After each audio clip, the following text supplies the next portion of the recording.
ഇന്ന് ഞാൻ കുറേ ചീനിത്തൈ നടുവാണ്. കുറേ ചീനിത്തൈ പാകി നിർത്തി എല്ലാം മുളച്ച് പറിച്ച് നടാൻ സമയം കഴിഞ്ഞായിരുന്നു. എന്നിട്ട് ഞാനൊരു ചെറിയ തടമൊക്കെ നീളത്തിലങ്ങ് എടുത്തേ.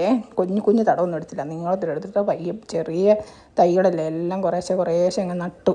എന്നിട്ട് അതിന് തണലായിട്ട് കുറച്ച് കൊന്നയുടെ ചവറ് കൂടെ അതിൻ്റെ ചുവട്ടിൽ കൂടി ഇട്ടു കേട്ടോ. കൊന്നച്ചവറ് ഇടുമ്പം അതിന് ചൂട് കേൾക്കത്തില്ല, നല്ല വളവുമാണ്. അപ്പോൾ അങ്ങനെ കുറച്ച് കൊന്നയുടെ ചവറൊക്കെ അവർക്ക് ഒരു 15-25 തൈ നട്ടിട്ടുണ്ട് കേട്ടോ.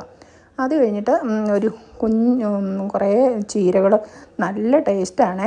ഈ പൊന്നാങ്കണ്ണി ചീരയാണെന്നും പറഞ്ഞ് അത് കറി വെച്ചപ്പോൾ നല്ല ടേസ്റ്റാണ്. കുറേ ഒടിച്ച് കുത്താൻ നിൽപ്പുണ്ട്. അപ്പോൾ കുറച്ച് സ്ഥലമുള്ളിടത്തൊക്കെ കുറേശ്ശെ അങ്ങ് കുത്തുവാണെങ്കിൽ എന്നോർത്ത് ഞാനൊരു കുഞ്ഞ് ഏരി പോലെ എടുത്തു.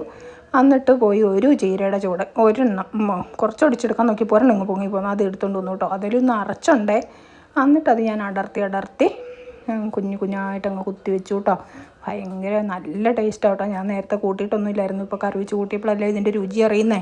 അപ്പോൾ ഇനി ഞാനിങ്ങനെ കുറേ ഒരു ഹരിത വിപ്ലവം തന്നെ നടത്താം.